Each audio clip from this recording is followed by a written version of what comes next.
kue sagu sama telur gabus gitu. Ini berapa banyak produksinya?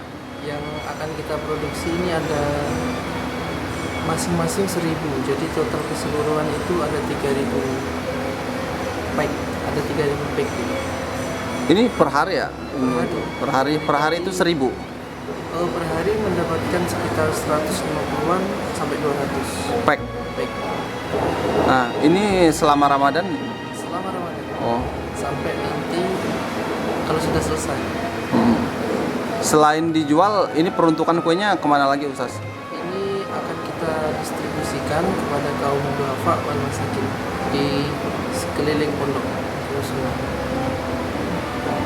Itu pada tanggal berapa itu, Ustaz? Rencananya akan kita berikan pada tanggal 29 Mei 2019. Berarti dibagikan secara cuma-cuma, Ustaz? Iya.